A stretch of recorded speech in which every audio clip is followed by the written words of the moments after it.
Hey everyone, and welcome to The Explainer. Today, we are unpacking a seriously high-intensity, raw philosophy on discipline, capability, and what the source material calls the blueprint for excellence.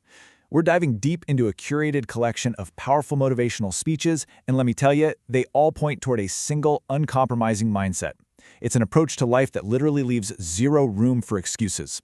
So if you've ever felt like you're just kind of drifting through your days, or maybe waiting for someone else to step in and fix your problems, well, the concepts we're about to explore are designed to completely shatter that illusion. All right, let's jump right in and look at the foundation of this whole philosophy.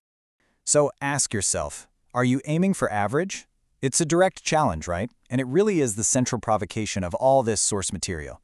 The speaker points out a pretty fascinating paradox in human behavior. I mean, think about it. It's astounding how many people desperately want to be spectacular in life, but at the exact same time, they just want to fit in. They just want to be normal. But here's the catch. If you're trying to be like everyone else, the speech argues, you are, by definition, aiming for average. You are actively designing an average life for yourself. And that paradox inevitably leads to this brilliantly simple realization. Normal people get normal results. Weird people get weird results.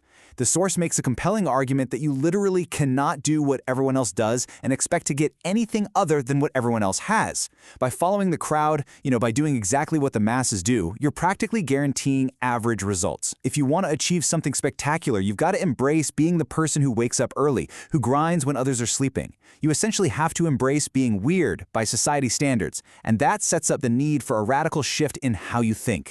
Which brings us to phase one, the trap of normal.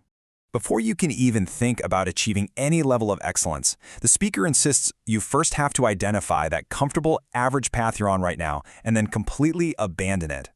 This phase is all about waking up. It's about recognizing the mental traps that keep us stuck in mediocrity. And the source takes a really tough love stance on the victim mindset here. Stop crying about the past. No one is coming to save you. The speaker notes there's this pivotal moment when a boy realizes no one is coming to save him, and that is the exact moment he becomes a man. But crucially, and this is a tough pill to swallow, the speech points out that many adults never actually get there. They stay children forever, just constantly complaining about their parents, their past, or their teachers. Waiting for a savior or constantly blaming your history keeps you entirely trapped in a state of childhood dependency. So how do we break out of that? That leads us to the core solution presented in the speech, phase two. Taking extreme ownership. Look, if no one is coming to save you, what's the alternative? Well, the alternative is taking absolute, unyielding responsibility for every single aspect of your life. It means recognizing that your life, your successes, and your failures, they're all entirely on your shoulders. Notice the stark divide here between the two mindsets. We have the victim mindset, blaming your parents, complaining about a teacher who doesn't like you, or crying about things that happened when you were a kid. Then you have the owner mindset. This requires owning your time, owning your mind, and owning your outcomes. The speaker specifically challenges the listener. If a teacher doesn't like you, don't complain about the teacher. Go look in the mirror and figure out what you are doing wrong. It's a clear line in the sand separating those who make excuses from those who actually look inward to fix their circumstances. Okay, so practically, how do we build this mindset? Interestingly, it starts with the small stuff, everyday tasks. Things like making a child separate the laundry, cooking a meal, or pumping gas. The source uses these great personal anecdotes to illustrate this, applying it to teaching kids self-reliance. For instance, the speaker shares a story about making his daughter get out of the car to pump the gas herself. Why? Because taking ownership starts with these tiny micro-level tasks. It's like building a muscle. You build the muscle of self-reliance in the small things so that when a real crisis hits, that capability is already there, ready to go.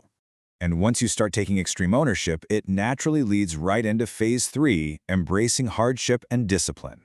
Because honestly, when you finally stop making excuses, you realize the only real way forward is through hard work. The source argues that you must actively seek out rigorous challenges. You have to willingly step into the cold water rather than just sitting on the couch seeking comfort. A really crucial concept here is shared suffering. The source highlights that a lot of people today are desperately searching for purpose and brotherhood in things like video games, but they are missing out on the real-world fulfillment that comes from enduring physical hardship together. The speaker cites examples like Navy SEAL platoons training in the scorching desert or the grueling, sweaty camaraderie you find on jiu-jitsu mats. Going through hardship with others, sweating, struggling, being physically uncomfortable, that is exactly what forges real discipline, deep purpose, and an unbreakable brotherhood. To truly wrap our heads around this level of rigorous discipline, let's talk about the number 400. The speaker shares this incredible anecdote about the late Kobe Bryant. So the speaker arrives at the arena hours early for a 7 p.m. game, right? He's planning to outwork everyone. But when he walks onto the court at 3 p.m., Kobe is already there, in a dead sweat, executing game speed moves. Kobe stayed for another half hour and then went on to drop 40 points in the game that night. Later, when he was asked why he was in the gym for so long, Kobe simply said he saw the speaker arrive early and wanted him to know that no matter how hard he worked, Kobe was willing to work harder. He made 400 made shots before the game even started, just to prove his unyielding dedication. Absolutely wild. But hey, this kind of discipline isn't just reserved for professional athletes. The source shares a story about a normal, working-class powerlifter from the outskirts of Newcastle. On a normal day, he's just a regular, unassuming guy. But when he puts his headphones on and steps onto that lifting platform, man, the hairs stand up on the back of your neck. He transforms by channeling what the source calls the god of war. This intense, disciplined fury really illustrates that inside everyday people, there is a formidable, powerful instinct just waiting to be unleashed when we fully commit to a challenge. Now, let's shift gears to Phase 4, subordinating the ego. We've talked a lot about raw discipline and fury, but the source emphasizes that there's an internal psychological battle we have to fight too. Because raw power and ambition without humility, that can become incredibly destructive, especially when you're working within the team. You don't need to be the guy, you need to support your leader. The speaker shares a really profound realization from his own career. Often our ego is just screaming at us to be the center of attention, to be the one making the big, flashy calls. But true teamwork requires recognizing that it's actually not about you. Sometimes the person in charge has a different strategic objective, and undermining them just to stroke your own ego, that destroys the whole team. Subordinating your ego and supporting the broader mission is a massive, often overlooked part of true discipline. And, this humility also extends to how we deal with our own internal doubts. For anyone dealing with imposter syndrome or just a crippling sense of insufficiency, the source outlines a super practical framework. You can't just try to think positive. Actually, if your baseline is negative, that just won't work. Step 1, take a micro action. Something simple like not hitting snooze on your alarm. Step 2, keep a small promise to yourself, like writing just one blog post. Step 3, build pride through tangible evidence. The key takeaway here is that action must precede internal belief. You have to prove to yourself that you aren't a loser by stacking up tiny, undeniable wins. Which brings us to the final phase of this explainer. Phase 5, the blueprint for masculinity. The source material spends a significant amount of time mapping out the ultimate goal of this evolutionary journey, specifically defining what it means to be a good man in today's world, according to this philosophy. And the cornerstone of this blueprint is a striking metaphor. Kill the boy and let the man be born. The speaker explains that becoming an adult requires the absolute death of childhood dependency. You stop being a boy the very moment you take total accountability, and not just for yourself, but for others. It's a complete mental shift from asking, who is going to take care of me, to firmly declaring, I am going to take care of them.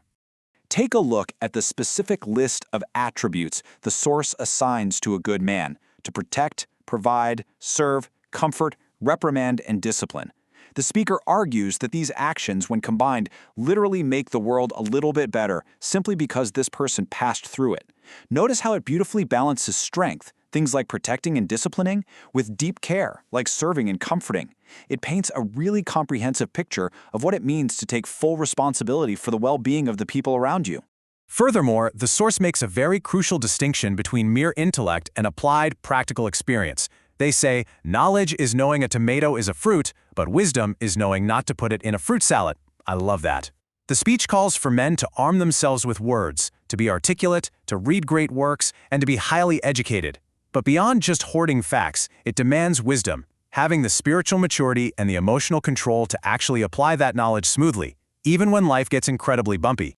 This leads us right into one of the most striking quotes from the entire source material. You can't be a fully good man if you're not a dangerous man. Now, the speaker is very careful to clarify this, so let's break it down. Being dangerous in this specific context absolutely does not mean being a threat or a bully. Not at all. Instead, it means having your aggression and your assertiveness completely disciplined and channeled. It means possessing the formidable physical and mental strength required to actually protect other people. A good man, according to this source, is someone who is incredibly capable of asserting power, but consciously chooses to keep it perfectly under control. We're going to wrap up this explainer by leaving you with a really resonant, introspective question from the source material. Think about this. When all the noise fades, when the crowds are gone and it's just you standing all alone, are you happy walking next to your shadow? True excellence and extreme ownership aren't about impressing anybody else. At the end of the day, it boils down to how you truly view yourself in the mirror when no one else is around. Did you keep the promises you made to yourself today? It's a powerful question for sure, and one that leaves us all with a whole lot to think about. Until next time, keep learning, keep striving, and take ownership